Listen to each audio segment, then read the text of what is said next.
Olá pessoal, hoje vamos abordar um tema muito polêmico, o aborto. Vários internautas têm questionado Henrique Cristo e eu vou ler a pergunta de um deles. Senhor Henrique Cristo, estou lendo a seção sem censura de seu site e fiquei positivamente impressionado com a profundidade e clareza das respostas. Em uma das questões indagado sobre o aborto, o senhor explica que a vida propriamente dita só se dá quando o recém-nascido aspira o ar pela primeira vez. A ciência nos demonstra que o feto humano é passível de emoções como alegria, medo e até mesmo estresse. Experiências demonstram que com alguns meses de gestação, depois de formado o aparelho auditivo, o feto é capaz de reconhecer a voz da mãe. Em sessões de regressão, é possível fazer as pessoas lembrarem-se de fatos que aconteceram enquanto ainda estavam na barriga de suas mães. Como justificar sua resposta quando confrontada com estes dados, todos conseguidos com base em pesquisas científicas sérias? Uma massa orgânica, se não tiver um espírito, é incapaz de emoções e menos ainda de possuir recordações e reconhecer a voz de sua mãe. Aguardo uma resposta do senhor William Magalhães. E agora a sacerdotisa Amaí transmitirá a opinião de Henrique Cristo sobre o aborto. Assim falou Henrique Cristo. É mister salientar que feto só pode ser considerado uma criança quando é passível de ser criado independente do corpo da gestante, ou seja, quando sobrevive desvinculado do cordão umbilical. Enquanto o feto depende do corpo da gestante, ele existe como mais um membro do corpo da mulher. É meramente um conjunto de células em multiplicação. A partir do momento em que o feto tem condições de ser criado independente do corpo da gestante, torna-se ilícito recorrer ao aborto. É preferível abortar do que jogar crianças em latas de lixo, em riachos, abandoná-las nas ruas, como tem sido noticiado sistematicamente nos meios de comunicação. Mais um dos sinais do fim dos tempos. Está comprovado cientificamente que o feto já tem todos os seus órgãos formados desde o segundo mês, incluindo as impressões digitais. Seu cérebro produz ondas desde as 6 semanas, um mês e meio. Seu coração funciona desde os 21 dias, menos de um mês após a concepção. Mas ocorre que a vida do feto é somente a vida física, a vida que a gestante lhe dá. Não é vida emanada do espírito, do sopro divino. Se a genitora sente emoções de medo, alegria, estresse e libera hormônios na corrente sanguínea, ela automaticamente transmite essas emoções ao feto, uma vez que ele está diretamente vinculado ao corpo dela. Mas não é o espírito do feto que origina as sensações, posto que o espírito ainda não habita a corrente sanguínea, tendo em vista que o sangue é a morada do espírito, e é no sangue que o espírito permanece acoplado durante a vida terrena. A partir do momento em que o feto tem nervos e os nervos recebem estímulos, é natural, completamente normal, que ele responda a esses estímulos e até registre as impressões exteriores na região do cérebro concernente à memória. Assim é possível compreender por que os que se submetem ao processo de regressão adentram nas lembranças do período intrauterino. Reitero uma vez mais que o espírito só é acoplado ao corpo físico quando o nascituro aspira o primeiro hausto de ar vivificante. Após aguardar durante toda a gestação o momento de reencarnar, o espírito se apossa do corpo no preciso momento em que a criança enche de ar os pulmões. E ainda assim, o espírito só adquire a individualidade quando é cortado o cordão umbilical. Isso é o que o Senhor meu Pai me mostrou e não se aprende nas academias dos homens. No afã de ilustrar o que vos acabo de afirmar, visito as catacumbas dos séculos e concedo uma homenagem póstuma ao René Descartes, um cientista inspirado por Deus que se dedicou ao estudo das ciências, independente das academias.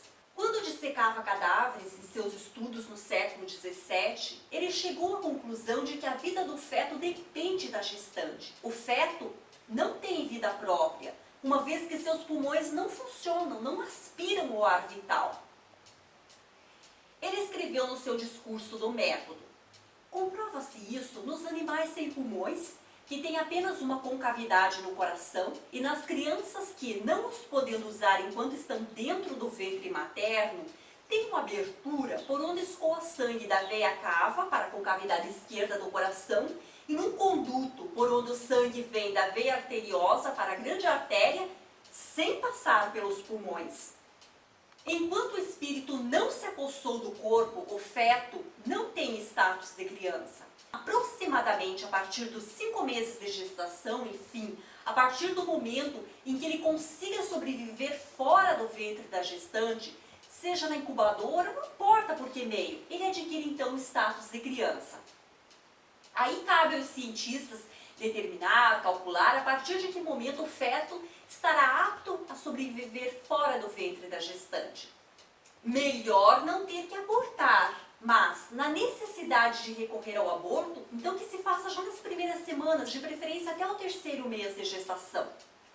O espírito que aguarda o momento de acoplar é apenas mais um candidato a reencarnar, mas ele ainda não está conectado ao corpo no ventre da mulher. Acontece que, se uma mulher consegue abortar, aquele espírito terá que esperar uma próxima oportunidade.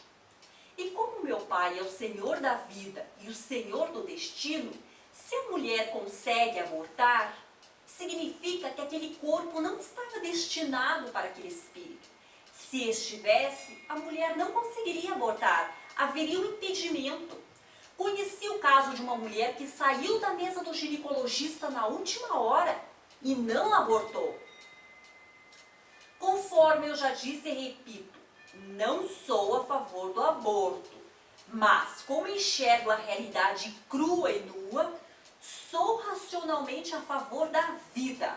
Todavia, vida com dignidade. Já que a relação sexual é um hábito instituído e a explosão demográfica salta aos olhos, então é necessário, imperativo, que se recorra ao controle da natalidade, primeiramente pelo incentivo de métodos contraceptivos, de preferência os menos agressivos à saúde, e, em última instância, ao aborto como paliativo nas situações socialmente extremas. Entre os males, que prevaleça o menor. Antes recorrer ao aborto do que despejar. Isso mesmo, meus filhos. Despejar no mundo milhares de crianças que dificilmente se escaparão da miséria, da fome e do descaso, tendo que pedir esmolas nas ruas. Isso quando não se tornam menores delinquentes, os futuros bandidos discriminados pela sociedade, mas que a própria sociedade hipócrita e falsamente moralista ajudou a formar. Já que todos estão à mercê das tentações, dos pecados da carne, da parte de meu pai, eu vos revelo que o aborto é um pecado menor, que a mulher já purga ao se submeter ao constrangimento, à tortura na ocasião da curetagem efetuada pelo ginecologista, comparado ao gravíssimo pecado de pôr no mundo mais um ser indefeso, impotente, sem as devidas condições de educá-lo e fazê-lo crescer com dignidade. É necessário que a humanidade saiba disso para acabar de vez com essa abominável chantagem, essas ameaças, essa maldição imposta sobre as indefesas mulheres pelos pseudo-religiosos que vilipendiam, desprezam, atropelam por motivos sórdidos o que eu falei há 2000 anos. Se algum membro de teu corpo for motivo para escândalo, arranca-o fora e atira-o para longe de ti. Mateus capítulo 5, versículo 29. Não existe nada mais escandaloso do que uma mulher carregar no ventre o feto produzido pelo estuprador e, depois de colocar mais um ser indesejado no mundo, ter que ficar odiando e pando pelo resto da vida. Deixemos a hipocrisia de lado e sejamos realistas. A humanidade tem que se acordar, despertar desse torpor, desse sono letárgico. Creiam ou não, eu estou aqui, Voltei à Terra com a missão de esclarecer a lei de Deus para que os meus filhos sejam verdadeiramente livres em suas consciências. Convém lembrar uma vez mais, tudo que fizeres que faz mal a ti ou a outrem é pecado. Tudo que fizeres que não faz mal a ti nem aos outros não é pecado. A coerência, a lógica e a verdade são indissociáveis da lei divina. Os sensatos meditam e conscientizam-se. Eis o ensinamento de Henri Cristo acerca do aborto.